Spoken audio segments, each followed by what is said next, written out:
Now in this video, we're gonna show you exactly how long that foreclosure process would take place in Georgia on many different scenarios on this. Georgia, like every state out there, is a little different, and they all have their, oh, I don't know, beauty in it, within it, I guess. Some of them have their interesting quirks. Some of them, quite honestly, you stay away from. Georgia is not one of those. Georgia is a great place to do business. They support both sides of it pretty easily. What I mean by that is, if you're being foreclosed on foreclosure, there's some levers that you can pull to slow it down while you get back on your feet. If you are the lender in the situation, they're not pushing so hard against you that it takes forever to make this thing happen. What I'm gonna do is this, so I'm gonna go through this step by step. Stick around to the very end, okay? I'm gonna show you some really cool ways that you and your family can make a ton of money doing this, and it's gonna be my little gift to you, so stick around to that, okay?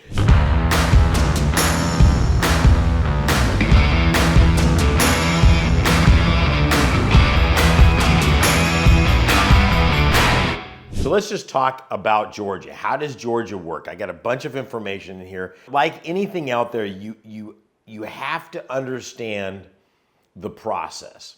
Okay, now remember, when you're foreclosing on a property, you're literally taking somebody's property. If you're being foreclosed on, somebody is not trying to take your property. There's an obligation that was agreed to that's no longer being fulfilled.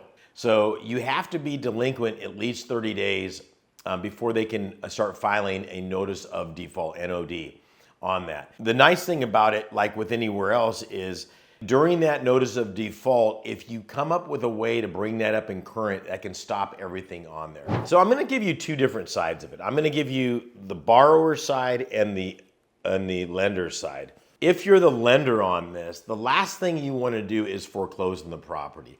Nobody's trying to get your property on that. They want their money because it looks really bad to their investors if loans go into default, okay? A bank's quality is judged by how less of loans, few loans don't go into default. The more it goes into default, the more you're gonna get in trouble, the more the feds are gonna come in. So that's why they're so particular about this. They've got pressures from all over. It's the last thing they want to do. But everybody's looking at the notifications out there. So in other words, there's stats out there that the feds look at how many loans are 30, 60, 90 days behind. How many loans does Wells Fargo have behind? It tells you the indication, because here's the reality. If somebody is late on payments and they have to bring it up and it stops the foreclosure process, you got to keep your eyes open.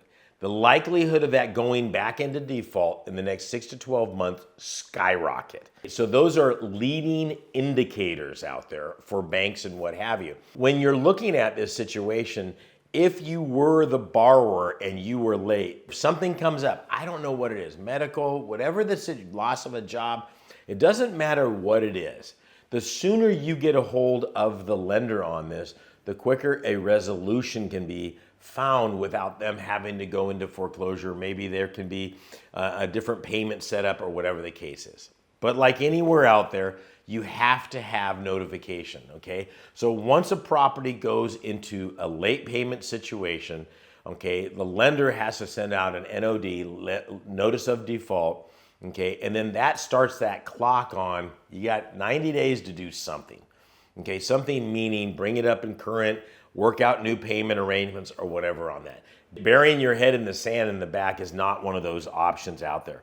After 90 days, 3 missed payments, the NOD goes out there, notice of a sale, and this is a judicial foreclosure. In other words, they're gonna go ahead and foreclose on this property and they have to go through the right channels. They don't wanna do that. Okay, let me put yourself in my situation. When I get a property in the state of Georgia in a tax deed situation, okay, they've got a 1-year redemption period. Okay, I cannot start the foreclosure until 1 year is up. But on that 365th day, you're gonna bet your patooties that I'm gonna be there filing immediately. So I just want this property. It's because it's all about procedures. If I don't file that, every time I miss a date, it's just gonna extend that time that something's not gonna happen.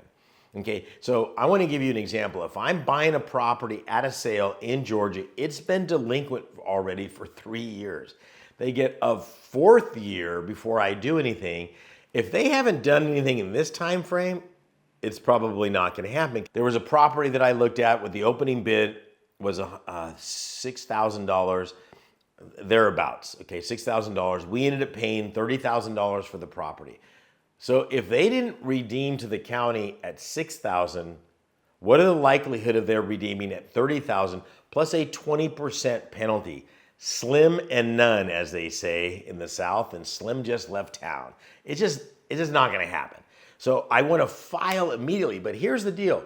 The first thing I want to do is try to get a hold of the property owner and say, look, are you going to redeem? If they're not, make my life a little easier and I'll make your life a little easier. What if I just pay you a couple $1,000s and you sign the property over to me? This is deed in lieu of foreclosure. So they quit claim the property over to me with all rights to the property. I don't have to go through the foreclosure process. The courts don't have to go through it. You get some money in your pocket and everybody's happy. Now, it doesn't always end up that way, but understand whatever works for anybody. I mean, and you say, hey, I'm going to redeem on this thing. Great. What can I do to help you? That's kind of both sides of the gambit, if you will. You got to put yourself in the shoes of both of those. But at the end of the day, a foreclosure in Georgia, once you add all this timelines, you get 30 days on this thing, 60 days on this. Post foreclosure, there's a 37 to 45 day notice of sale after the auction that happens.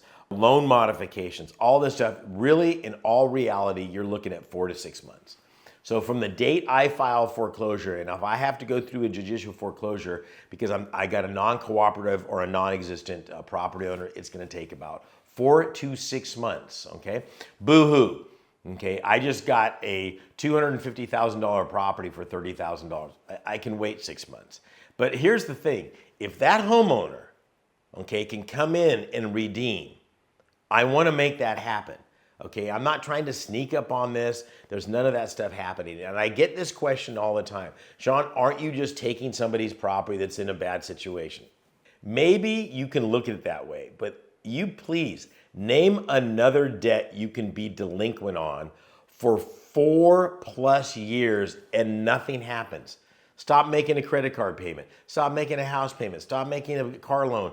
All those things are instantaneous. This literally is the only debt vehicle that does not affect your credit, and you do not have to pay for 4 to 5 years. And besides that, look this is the county's money to run everything for the community. If anybody's ever traveled outside the United States and you see stop signs are optional, potholes are standard SOP, standard operating procedure, you know what I'm talking about. Property taxes, all of those things pay for a lot of things out there. They can do so many wonderful things. So look, that's what it's all about. After 4 years, I think you and I are good with that. Listen, there is a lot going on here. I've got so much information on Georgia, it's insane, or anywhere in the United States. If you want my brand new course on this, go to the link down below. It's just higginsmethod.com, higginsmethod.com. It's my gift to you, and that'll walk you through the procedures of Georgia or anywhere in the United States. Good luck, happy hunting, and we'll see you out there.